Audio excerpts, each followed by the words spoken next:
amigos de Lucha HSP? We're back again for another episode of Lucha HSP, the house show podcast. So people get used to it. You know, you're gonna see it a lot because we work in some stuff, and by the recommendation of our own, the Voice of Violence master, we're starting doing it now as well. So we're picking up on that. Like always, you can find us all social media screen, Instagram, Facebook, Spotify. Spotify is the main one. You can listen to us. YouTube, we always putting stuff up.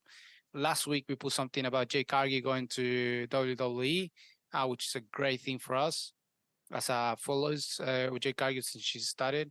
She's still a rookie and she's looking to jump from NXT past the NXT, just go straight to main roster, which is great. And like always, I know by myself, and this time only with the Voice of Violence, Marcel. Man, how you doing? I'm good, Rod. I'm good. It's great to be back. I took a week off last week, had some stuff going on. But no, it's definitely good to be back and, back to the tag team rather than three-man tag. Renzo's not here, so he's off enjoying the benefits of a movie premiere because we should start calling him Red Carpet Renzo, because we don't get those invitations. But, yeah, that's all right, man. Look, for the only red carpet we want is wrestling. If we get a wrestling red carpet, we're happy with that, And we want the red carpet to be like a crimson carpet. That's it. That's the one. That's a beautiful one, and that'll be awesome. Just not on us. That's it.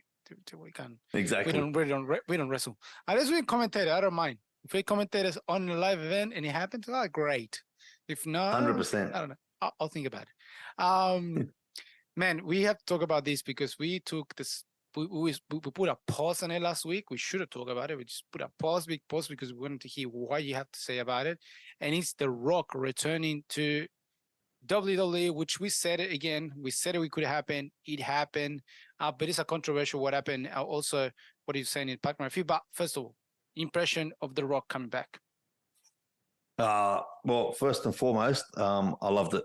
Absolutely loved it. I love anything that The Rock does with WWE these days and obviously back in the day.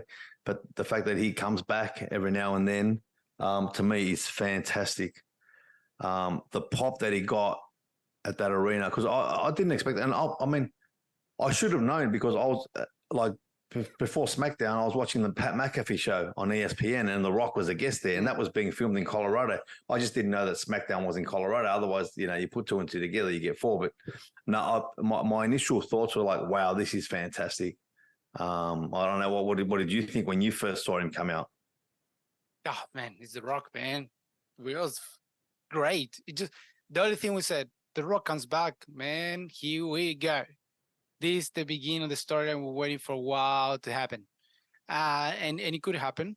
The Rock said it. He's open to work with it. Last time, and this is where the controversial starts with The Rock. And yes. I know you're a big fan of the Busted Open. And Greg just absolutely lost his shit. He has a point. He has a point. And I agree with that. I was gonna go to that. I agree with it. There was no need for The Rock to say what he said. For the people that haven't heard it, what he said, it was like WrestleMania 39. It was gonna happen. It was gonna happen 100%. It was on the books. We all were waiting for it. You were there waiting for it. It was it. We were waiting for The Rock against Roman Reigns, and apparently they couldn't get to a good story. Which that's where I don't think it happened. Something else must have happened because it's stupid. There was not a good storyline to draw for this match to happen. It was stupid. It was just right there. It's so easy to write it. But yeah, Gregor has a point on it. There was no need for him to mention it. He just throw whatever Cody Rhodes did to shit. Pretty much the Cody Rhodes was second thought. It was not the first pick. And he just fucks up the whole story at the moment, just by saying what he said. What are your thoughts about that?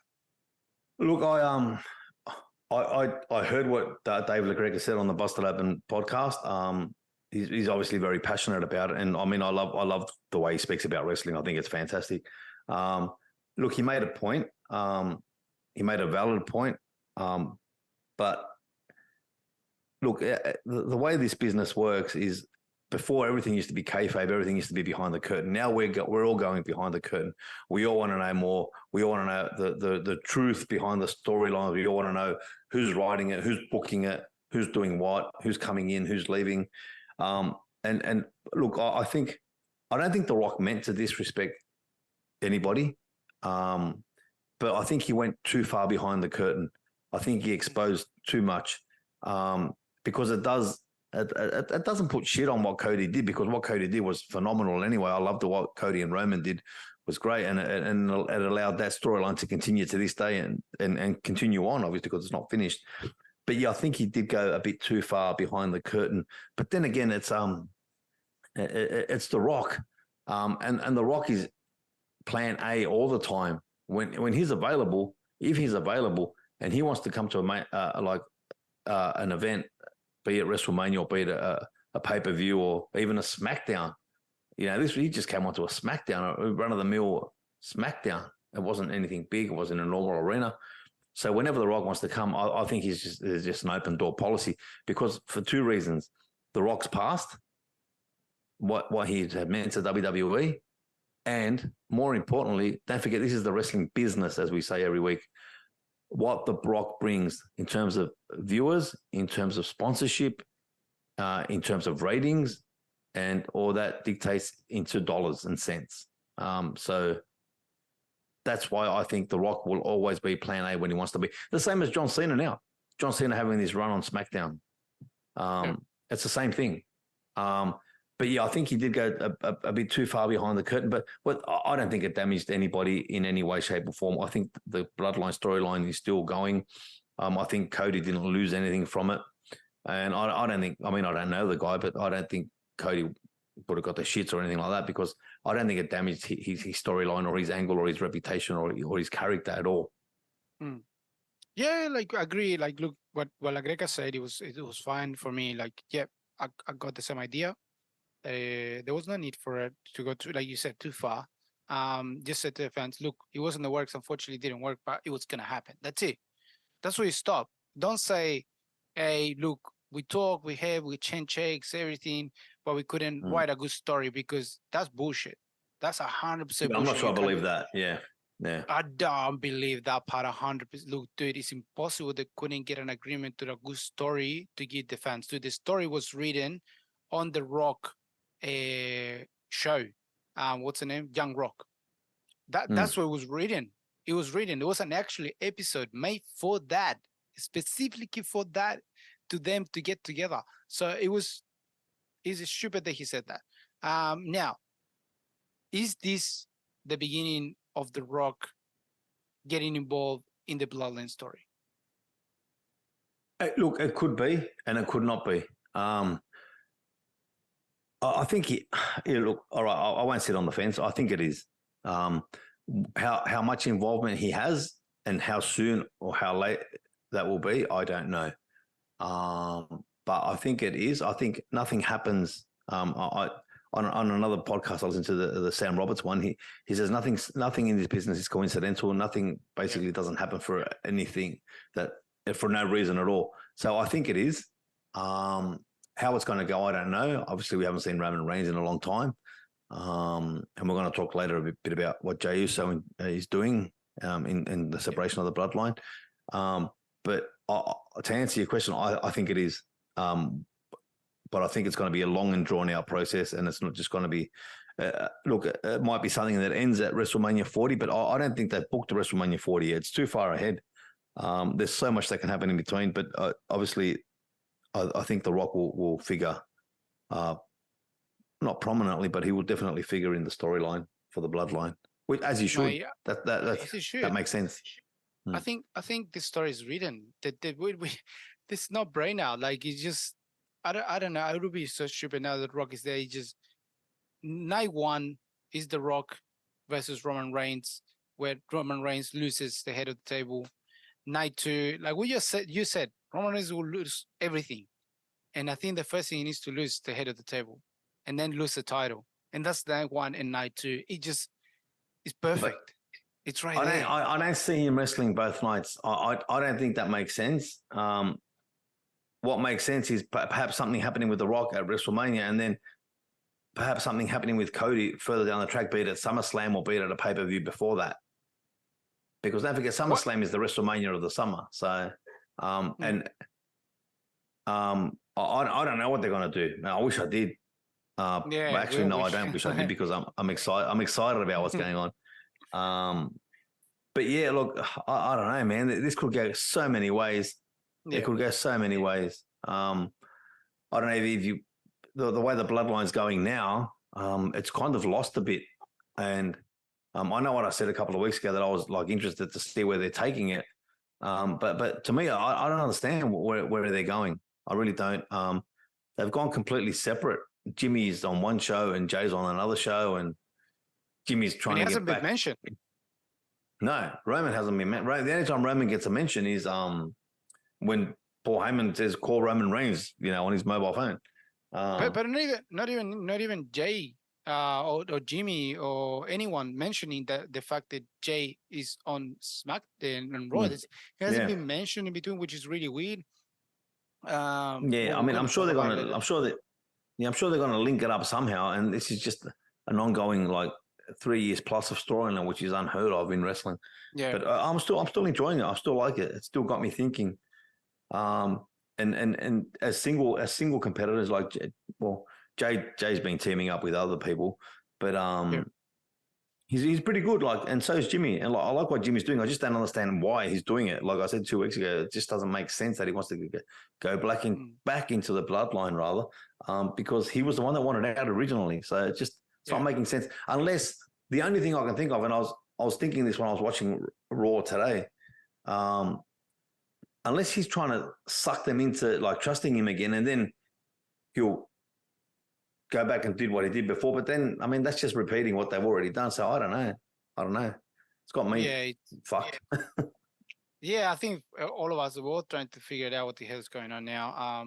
It was going so smooth with the story of the bloodline, and now Roman Reigns taking this long absence. I think he should have done it. I think we said it before. He should have just make a video, something, a promo, just something about Jey Uso appearing again, and then he could just go off for the next 2-3 weeks. Doesn't matter. It's just we just missing that promo, that video, that just those 10 seconds of just Roman Reigns questioning all this, and just a T. That's all you needed, just 10 seconds.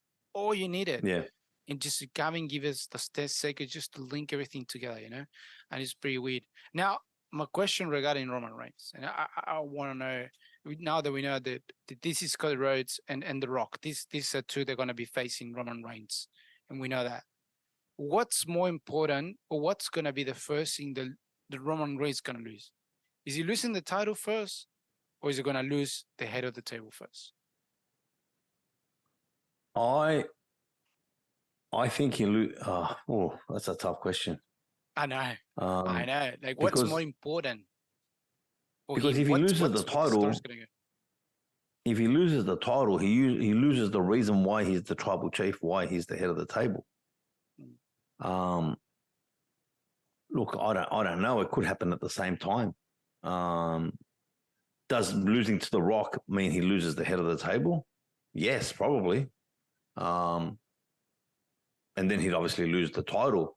But I don't know.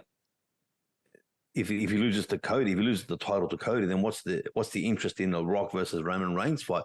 There's no interest in a match involving Roman Reigns either with Cody Rhodes or The Rock if he doesn't have that title. Because what's the point? Cody Rhodes' story is to get that title, that particular title that Roman Reigns has. He doesn't want to just fight Roman Reigns. Who cares? He wants the title. That's where his story finishes and a new chapter begins, obviously. But The Rock's not going to be here forever. The Rock's not going to stay in WWE. This isn't a long run. The Rock's got so many other things. There's talk of him coming down here to Elimination Chamber, down to Australia. We as you know, as all the listeners know, we record this in Australia. There's talk of him coming down here. Now, I don't know if that's just the Australian press blowing smoke up everyone's asses, but the only reason I could think of him coming here is if he wants to launch his tequila brand. So Terramana, which would make a lot of sense because he would sell shitloads because he's here and he'll get publicity from every channel in Australia, Yeah. and that in turn will bring publicity to the WWE and Elimination Chamber, which will be a sellout anyway. I mean, it's in Perth. It's on, like, for most people that don't know, Perth isn't like the most populated side of Australia. It's on the west coast. Most people in Australia live on the east coast, but it's still going to get sold out. I've got no doubt about that. It's a mining place. That's pretty much what it is. That's what Perth, and it was known about it. Look, Elimination Chamber in Perth will be on February 24th. Yeah, so we're talking so about 2 months before WrestleMania. that's it, 2 months before WrestleMania. So The Rock coming in here will mean that look, if The Rock's is gonna be Elimination Chamber, means in WrestleMania he's gonna fight Roman Reigns. I don't see other way. I don't see think another so. Yeah, point. you can't. Yeah. I see another point. But now, and that's so WrestleMania 40 will have to be main event night 2, The Rock versus Roman Reigns for the head of the table. Losing the head of the table, like who's the tribal chief? With title, it won't be important. I think The Rock will be won the title. It'll be something to do with who's the tribal chief? Who's the actual Samoan, the top Samoan at the So moment? you're saying basically a non-title match for the head of the table to be the new tribal chief? Yeah, we saw with Jey Uso. We saw with Jey Uso. Yeah. When Roman Reigns, but he would have won the title. He would have won the title too. That in that match, James. Exactly, but we saw and a lot of people have to understand this. When we saw that, if you pay attention to the signing of that day, Roman Reigns was like, yeah, I put the titles in there, and he walked away, and Jay's like, no, this is a tribal match, and that's when Roman Reigns' face changes. He's like, you're gonna put I forgot the name of the color, but this means that if I win, I don't care about the title. And even Jey Uso said it, I don't care about the title. This is about being the head of the table. This is about being top someone. And that's what got Roman Reigns worried. So if we look at it that way, it makes a lot of sense to Roman Reigns to lose at WrestleMania the tribal chief, the top Samoan, the head of the table, to The Rock, and then The Rock kind of giving a pass to someone else, which we always said it could be Sol Sikoa, could be the next head of the table, and then from there on, start the downhill hard of Roman Reigns. Is still with the title until WrestleMania 41 when he finally loses the title to Cody Rhodes. Or SummerSlam. With the storyline, would you give it to SummerSlam to Cody Rhodes, or you waiting to WrestleMania? I don't know if you want to wait that another year to give it to Cody Rhodes. We already waited a year. We waited a year when he was injured. By the time we get to WrestleMania 40, we would have waited another year when they allowed the Cody storyline to go for the year that it should have gone before. I don't think we should wait another year. Half a year, maybe. SummerSlam is 6 months, yeah. So 6 months. So be WrestleMania, The Rock with Roman Reigns, and then he loses the title finally at SummerSlam, which is a big sellout. And SummerSlam will be at what will be SummerSlam at? SummerSlam. And don't forget, Cody can get involved in Roman Reigns and The Rock too. Like, Cody can cost Roman Reigns that match. 100%. I don't doubt it. What would be SummerSlam? Let me figure it out. So SummerSlam 2020 location. Have they announced where it's going to be yet or not? Probably not. I don't think they have yet. SummerSlam. No, they wouldn't. It's too early. Too early, so it wouldn't be there. But we know at WrestleMania 40 will be a Philly, 100%. But they don't know what SummerSlam going to be. So that's going to be important. Also, it's going to be a hint of what could happen depending on what it's going to be. So that's The Rock, man. Far out. Great return of The Rock. Oh, it's great. It's great. What's going to happen? And just on that, like the fact that they chose Austin Theory to be part of that just shows you how much they've got invested in that kid, man. Because I rate him highly. Because now he's had spots now with Brock Lesnar, with everyone, Stone Cold Steve Austin, The Rock, John Cena. Yeah, so he's up and coming. He's the future of the organization, without a doubt. And I love what he's doing with Grayson 100%. Waller as well. They're giving them both Oh massive yeah. pushes. Oh yeah. Now they two working together, far out, man. Yeah, It's awesome. fantastic, mate.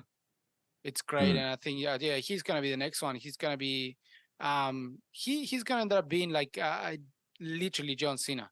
I think that's the big push because he's going the heel turn, but it ended up being a face, and he will stay He's face. very young, and look, I like him more as a heel. I love him as a heel. 100%. But it's like young John Cena was the same thing. Young John Cena was fucking heel, isn't it? He wasn't face. Well, ruthless aggression, John yeah, Cena. bro. Yeah, he was no face. No one liked him. No one liked John Cena. He didn't even like himself. He didn't like him. So no one liked him, and that was John Cena at the beginning. He was a heel. He eventually turned into face, and I think they put in the same journey for Austin. for Austin Theory. So that's great. If they're looking at that way, where it works once and it's clearly working, and it's awesome. I think it's pretty good. Yeah. Finally doing a change in the company, which is historical. Now they finally also they meet up with they created TKO with the UFC. So it's good. Yeah, finally doing the change.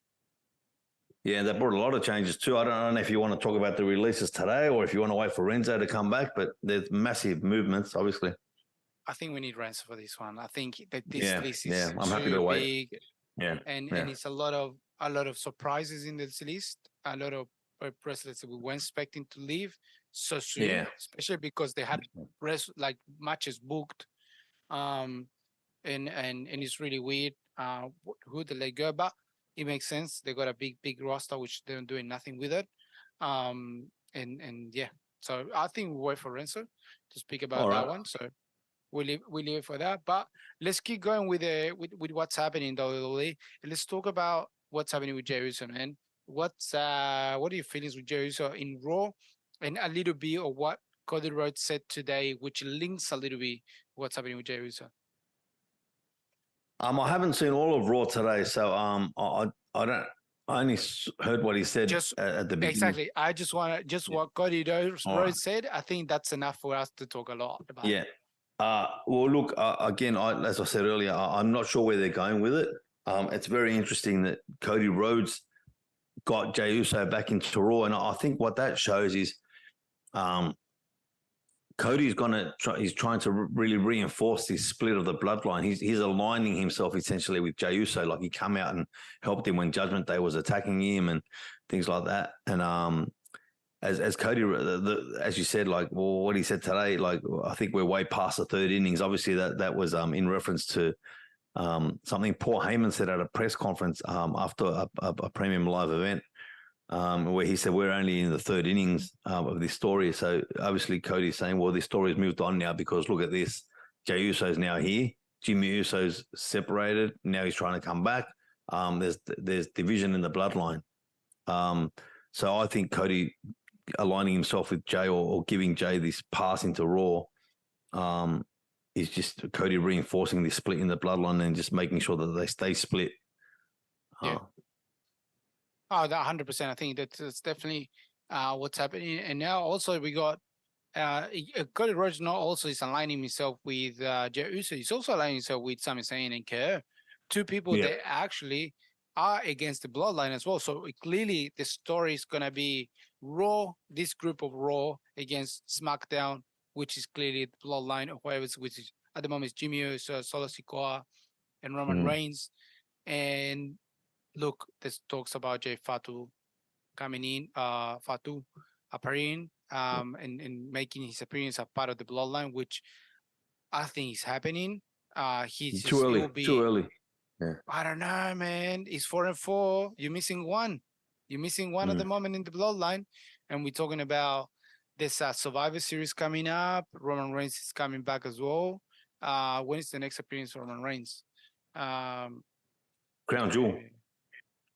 Crown Jewel and Survivor Series after that. So clearly after Crown Jewel, he's coming back, and then we kick off again and continue the storyline. So and that's the thing. What about this? Align. What? Okay, what about this? Cody Rhodes, Jey Uso Kevin Owens, and Sami Zayn at Survivor Series against Jimmy Uso, Solo Sikoa, Roman Reigns, and who would the fourth guy be? Who the fourth guy could be? I don't know. I've got no idea. The thought just came to me now. That's what I'm saying. That's what I was saying to you. Fatu, I think it will be the great last minute appearance. Like at the moment they're keeping it quiet. He's been doing great great matches. And the but he's signed with someone else. He's signed with another company. Isn't he signed to MLW or something? That means shit. When's that ever mean I know, anything? But when does that ever mean anything? That means shit. I know who I'd love to come in. I'd love to see Zion Quinn come in for this.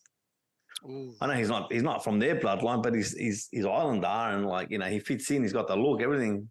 I mean, maybe we're just being biased because he's Australian, but they're not doing anything with him. Well, they're not going to do anything with him at the moment. He doesn't fit anywhere at the moment, to be honest. Sorry to him, but if you remember in the draft, he was a free agent. They declared him a free agent in the draft, but they've done nothing with him. Yeah, but that's happening with so many wrestlers, man. Unfortunately that's what happened. We always said at the moment WWE is doing pretty good with a lot of storylines. We know what's happening with Seth Rollins and Nakamura, which is great. Oh, mate, that just got to a whole new level today. Like, do you want to talk about? Yeah, let's finish about this about what's happening in Survivor Series, and then we talk about it. Give it a break. I know you want to talk about it because it's fucking awesome. Yeah. I know. And all top of the images of Becky Lynch in the background, it's just fucking great. So taking into consideration Survivor Series, so we have 4 and 3. Clearly had to bring someone in. Nia Jax is at the moment part of the bloodline quietly. She injured Rhea Ripley. She injured Raquel Rodriguez. She's clearly an inclusion of the bloodline in some way or shape, but she won't be in a 4-way in a match. No, she's not. In a match. No. She's been before, which is not a problem, but I don't think they will do it for the bloodline story. So they clearly have to bring someone in. Someone has to come in to fill out that blank. It'll be a surprise. Who to be, we don't know.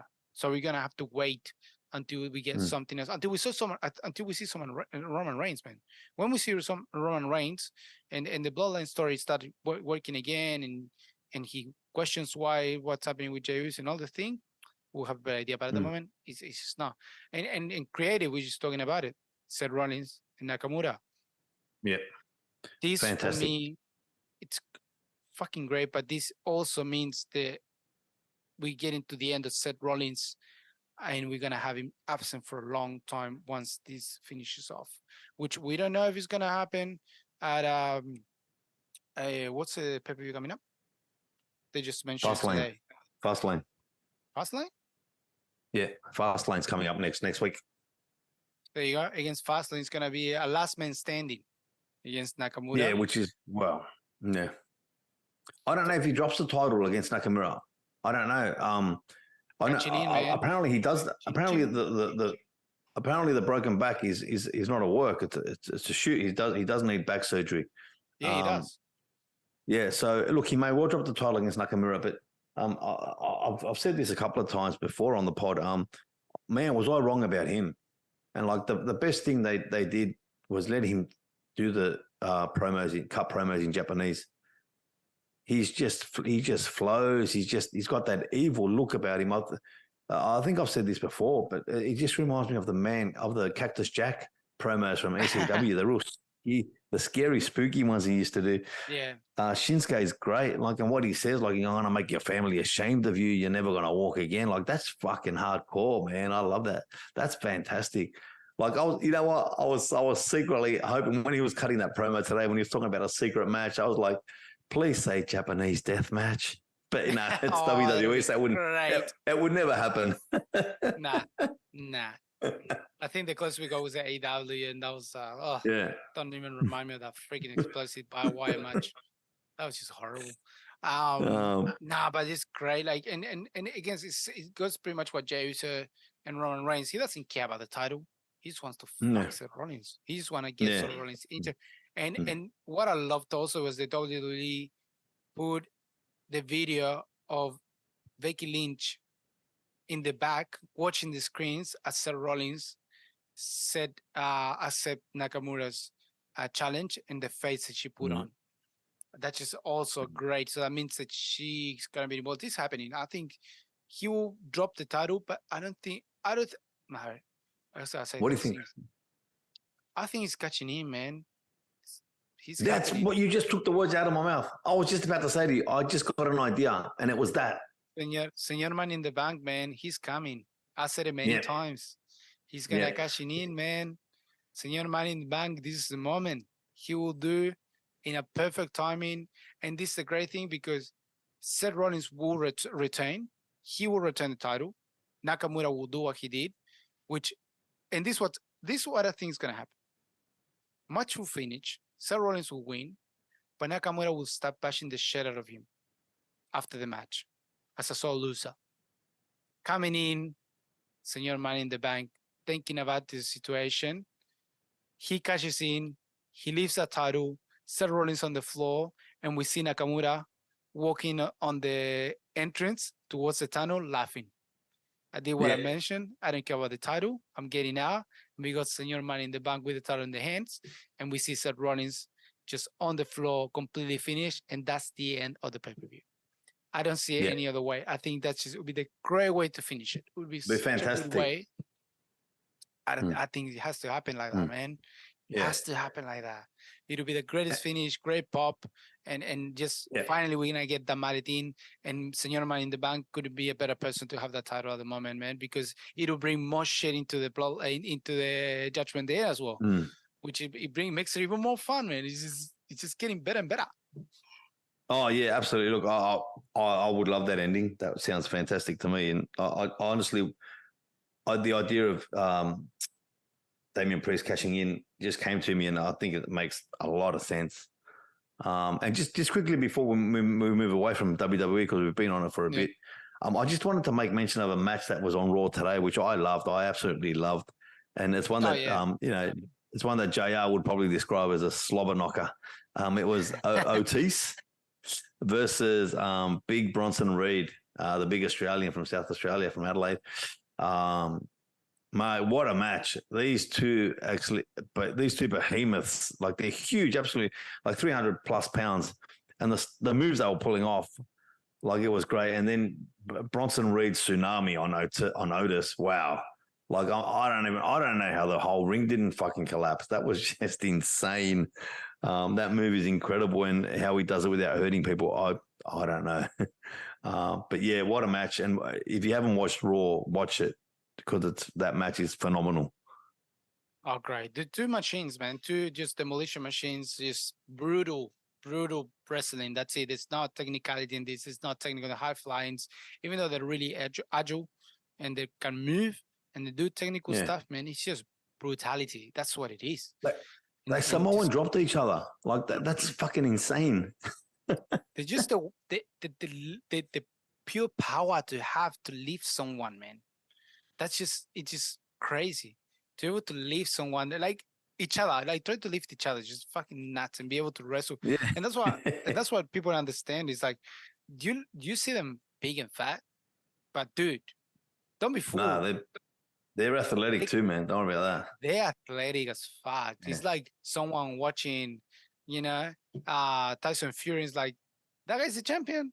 Yeah, but get in the ring with Tyson Fury, bro. He will last 12 rounds, and you won't see him breaking pretty much a sweat at the end, and he'll still be good to go and have fucking some beers at the back in this party all night. They're big athletic guys, so don't be fooled by the size, because man, they can wrestle. And that was a great show of wrestling, and just a great match. I think it's whoever's booking some of these odd matches is doing a great job. I definitely do. Yeah, absolutely. Because they're doing just really, really well. And to jump a little bit out of WWE, because it's been great. We need to talk about it, and you are the WWE guy, so we need you here to talk about this kind of stuff. So, we jump a little bit to what's AEW, because we got two big things happening in AEW at the moment, which I think one of them, which we have to spend a little more time on it, it's what's happening between Chris Jericho, Kenny Omega, Don Callis, Sammy Guevara. I don't know if you guys heard or listened to the Busted Open, but in the Busted Open, Chris Jericho got a little bit a hint of what's happening. But then if you go even further back and listen to Toxic Jericho about the pay-per-view in London, he also gave another hint of what's happening. So it looks like they're cooking a big storyline here between Don Callis, which we said it before, and I said it, Prince, we said it. Don Callis is recruiting a lot of good wrestlers at the moment. That's what he's doing. He's recruiting. He's cooking something really big, and Chris Jericho is part of that. Chris Jericho's been helping out with this as well. Like he said in the Busted Open, they've been talking with O'Callus, been working together, doing this thing. He didn't give anything away on the Busted Open, but we're wrestling junkies fans, man. We listen to everything, and if you link one with two, make it 3 and 4 and 5 and 6, and you know what things are going, and it looks like this story is gonna go for a while, and it's just gonna go past AEW. He's jumping into New Japan. He's jumping into Ring of Honor. He will jump into every single one of the companies out there. They're out of WWE. What do you think about this? What do you think about this? What's happening with this storyline? Well, first of all, what Don Callis is doing, and the creative mind combined with Chris Jericho. Yeah, it's fantastic. I like Don Callis' character. It's just weird not calling him Cyrus. But I really like what he's doing. The stable he's bringing up. It was great to see that he recruited Sammy Guevara, and it was great to see Sammy Guevara basically reenact what Chris Jericho did to Shawn Michaels back in the day with the low blow. I love that. That was fantastic. So no, it's really good. And I think their next pay-per-view, I think it's called Wrestle Dream. That's where they're going to have the bout. And obviously Jericho and Omega joining up, like basically with the old, as the saying goes, the enemy of my enemy is my friend. That pay-per-view is going to be fantastic. That main event is going to be really, really good. I'm looking forward to, and I'm really looking forward to seeing what Don Callis does with the rest of his stable, like who else he gets in and things like that. That's an evolving storyline too. I like that a lot. Exactly. And the fact that they got Kenny Omega involved now, so the Kenny Omega, we're talking about the lead as well getting involved. So this is getting a big storyline that's going to involve everyone in AEW, which is going to take. And we said it before. I think AEW needed to get to a point. They needed someone to take over creative, handling properly, and it looks like they're finally doing that. They're giving it to the guys they know. Tony Khan, we said it. He needs to take the fanboy out and just started to get creative, in directing properly. And now it looks like it's going that way because it's starting to look that AEW is starting to get a bit more control. The storyline is starting to flow a little bit more. We saw what happened with Samoa Joe and MJF. What's happening with we're gonna talk on the match for in a little bit, but I just want to bring it up because what's happening with MJF, Adam Cole, all the storyline in there. What's happening behind the closed. So it looks like finally AEW is starting to grab, the control back after the chaos that happened with CM Punk and Perry and all the bullshit happening behind closed doors. So the good thing is they took it back creative. Now I was gonna ask a question. See what you think about it. Do you see what the commentators are now in AEW? Yes, I know where they should be and where they sit in WWE. Yeah, because so far until now they have never been there. They always been on the ramp, outside, far away. But now, which I always thought was stupid. Ring. I always thought that was stupid where they sat. Like, why wouldn't you have them at ringside and use them like WWE does? Why, Well, they always used them anyways. Even though they were far away in the ramp, they still used them. Yeah, but it didn't make sense. It just didn't make sense that they were there. But now they're there. They're now in the ring. They're just the ringside.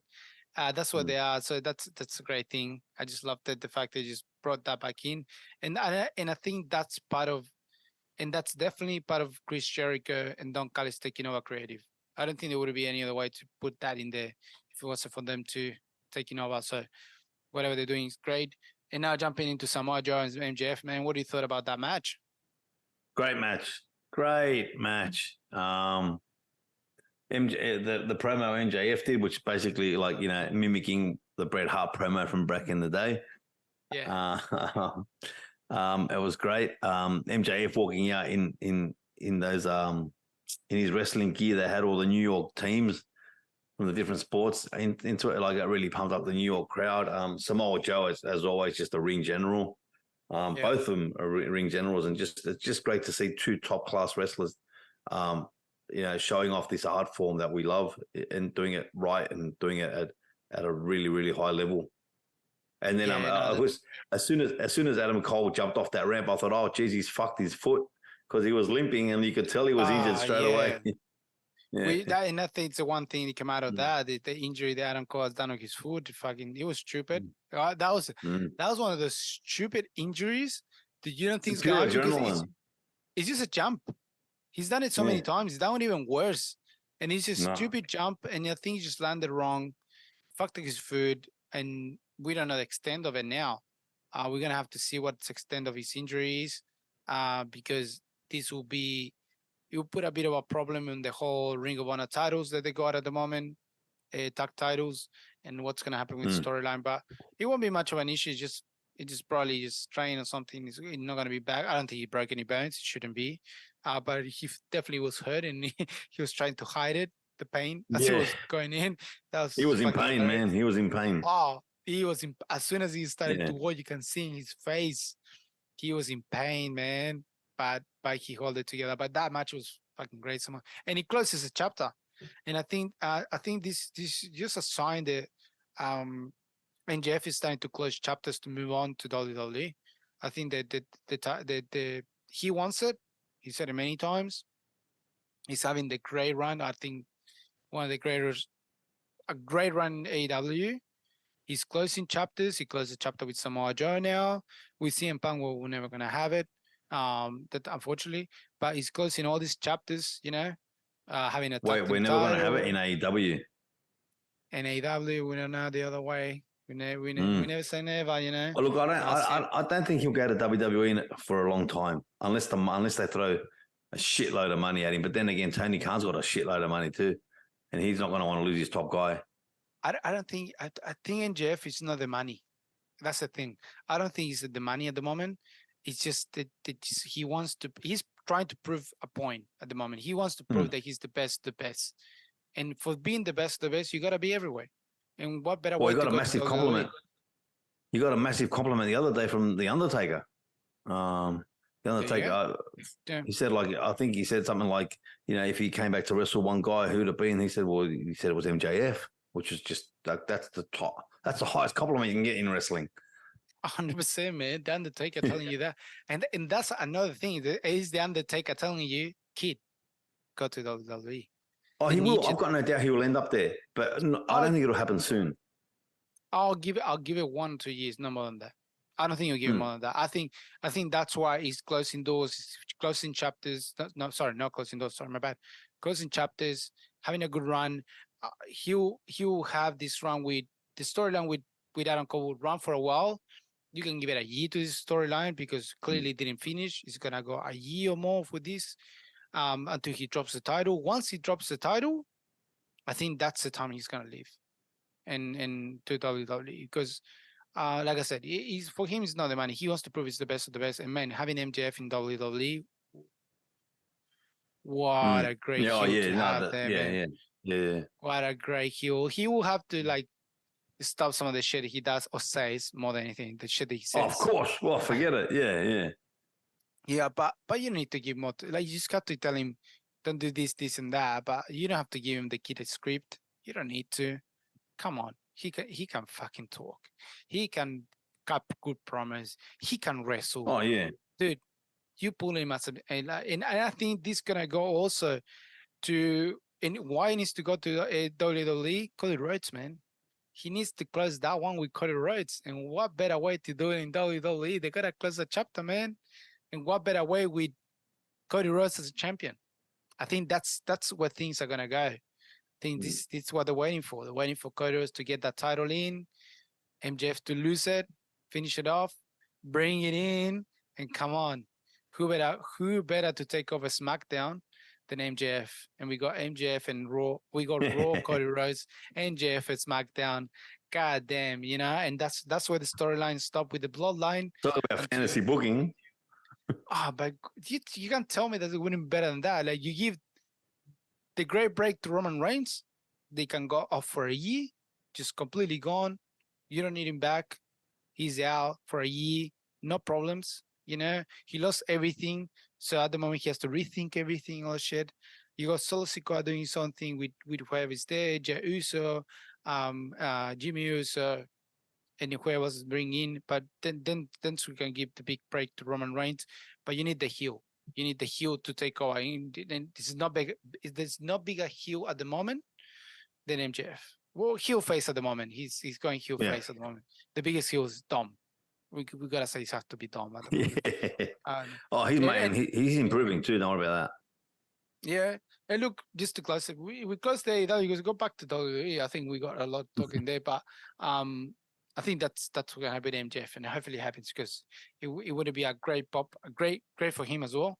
And it'll be a lot of fans that want to see the battle with Cody Rhodes, man, because that's how everything started. With Cody Rhodes. No doubt. So, and they need to close that. And Cody Rhodes is not gonna go to AEW anytime soon, but MJF can go to WWE sooner than what Cody Rhodes could go back to AEW, and I think that'll be great. And if that happened, it's proven that working together. You cannot tell me I'm wrong. WWE is working you're wrong. No, I'm not. You're wrong. If that happened, it's proof. You can't tell me otherwise. No, it's not. Anyway. They're not working together. Move on. I don't want to move on. I like that. No, but let's go back to WWE. We was talking about Dom, Daddy Dom, man. Fucking hell. I think at the moment, between him and Dom Callis, who out of both of them is the most hated character in wrestling? Oh, I think Dirty Dom just by few numbers. He could not talk today. He could not. No, and I don't know how much of that. I don't know how much of that is they dub it in, but a lot of it is obviously live because you do see the people booing. Whether or not it's that loud, I don't know. But it's look, Dom's the biggest heel at the moment, and he's wrestling. I watched the fight. I don't know if you saw the fight against Dragon Lee today.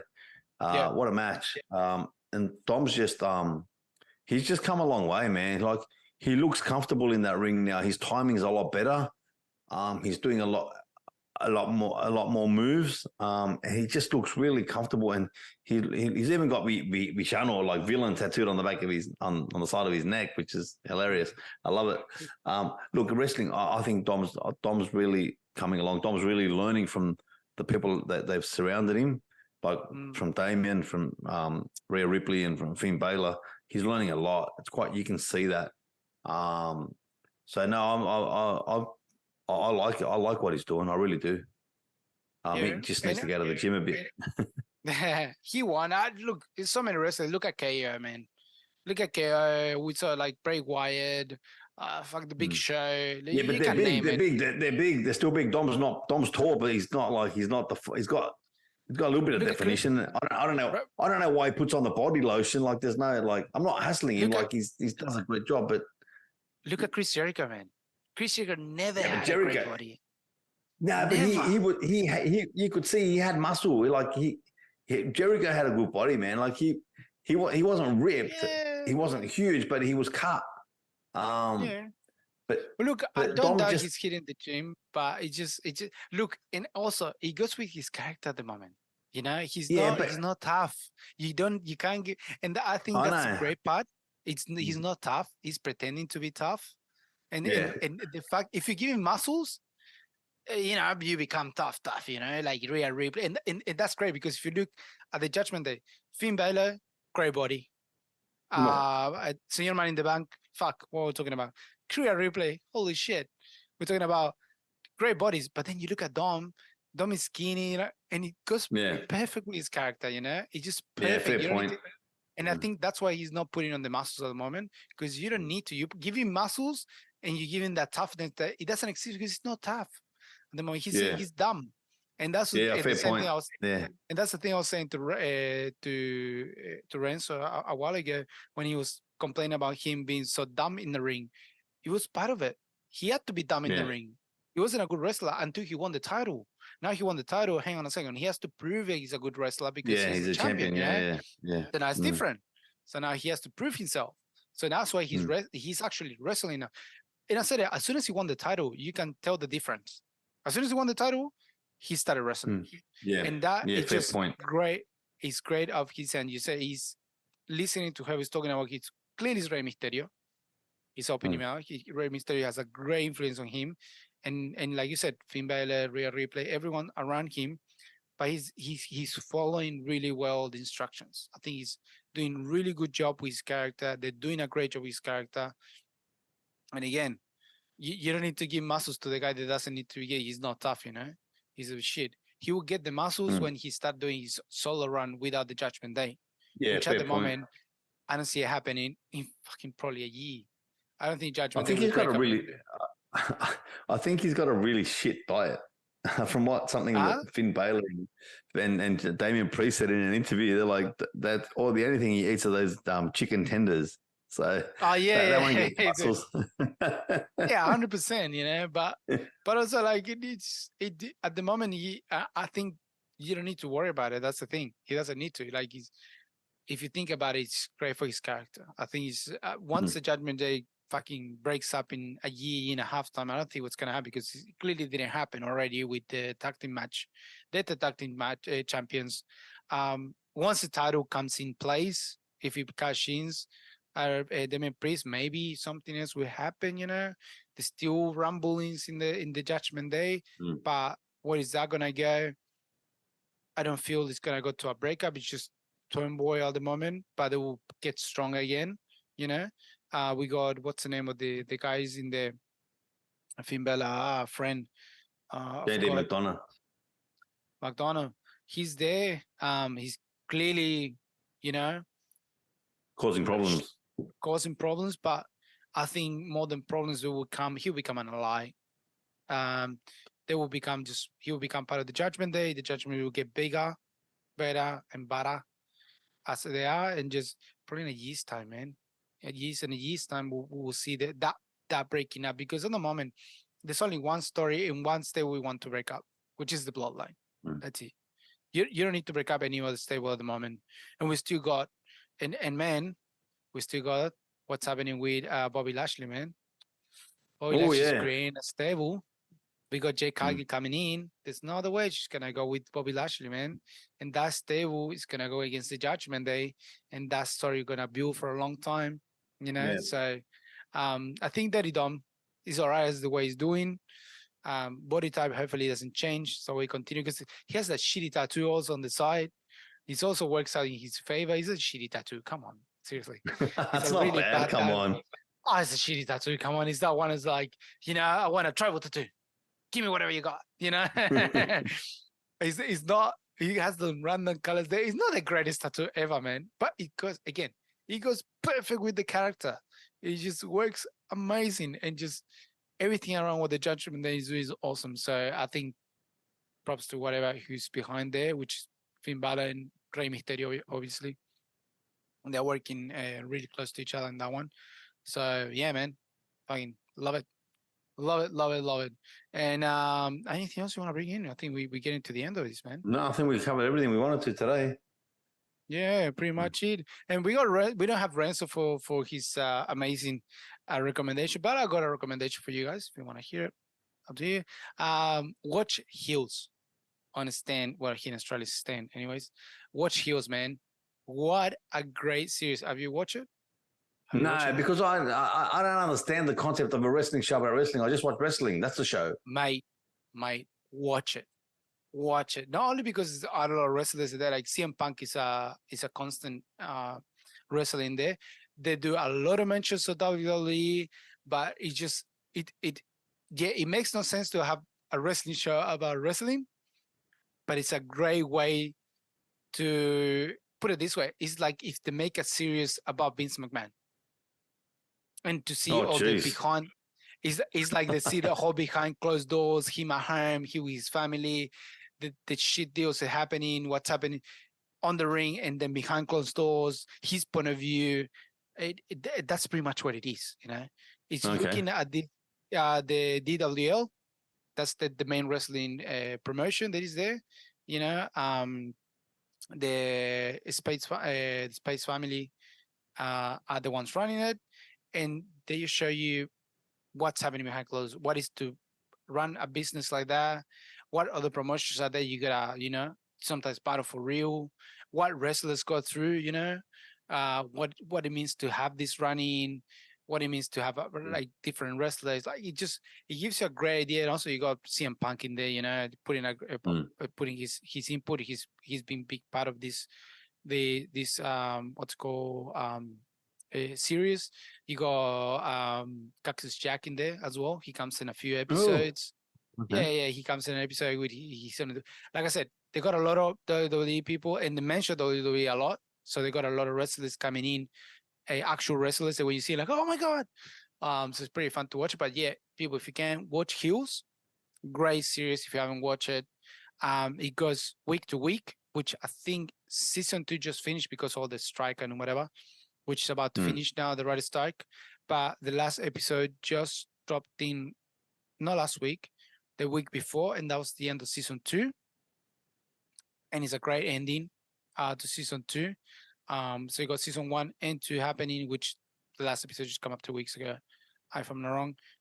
And it's gonna continue. Season 3 is gonna be shockers. I'll have to check it out. Watch Heels, man. You will enjoy it. Definitely enjoy it. As a wrestling fan, you will enjoy it. If you're not a wrestling fan, you're still gonna enjoy it because it's a great show done really, really well. And with that, we get into the end, man. Anything to say before we go? No, just as I say always, man, looking forward to what's coming up in the week in wrestling. And just I'm really looking forward to Elimination Chamber coming to Australia, but we'll talk about that way down the track. That's just been announced. That's why I'm excited. Yeah. Unfortunately, it's Perth, but whatever. Couldn't make it a bit closer. But we'll see, man. Where there's a will, there's a way. We'll see. We'll get there. People stop buying our merch so we can go. Yeah. That'll be the only way we can go at the moment. Pretty expensive. It is very expensive, but No, because we in Australia is cheap, man. Fuck, So like how many hours to Perth? It's 4.5 hours from where we live. 4.5. Sorry, my bad. So 4.5 hours. It's not close, man. It's far away from here. Like that's on the plane. On the plane. That's flying, not driving. Exactly. Flying. Driving is 2 weeks, I think it is, or something like that. Driving is about too fucking long. It's too long. I wanted to actually. I wanted to do it in a motorbike when I'm 40. That's one of my plans. Do the road. Well, now Brisbane to Perth before we're seen into Perth in a motorbike. I think Koto is a great experience in a motorbike with stops in between. Of course, you're not gonna drive the whole time. Yeah, you're not gonna. Yeah. Well, I'll let you do it, and you can tell me what it's like because I'll never do that. 100%, man. I'll let you know. Looking forward to it. But man, with this, we get into the end of Lucha HP. Like always, you can find us on social medias, thousands on Spotify. Watch our YouTube content, which is getting great. Shout out to Renzo. Hopefully he's enjoying the red carpet today. And we'll definitely have it next week with the list of releases from WWE, which probably they're going to have a bit more. And also talk a little bit about what's happening in Perth with the Elimination Chamber and if the Rocks would show up at this preview. So with Simbrazo Reyes is not here. Shout out to him. But with the voice of Valens Marce, my name is Rodrigo. This was Lucha HSP. We'll see you next week. Goodbye.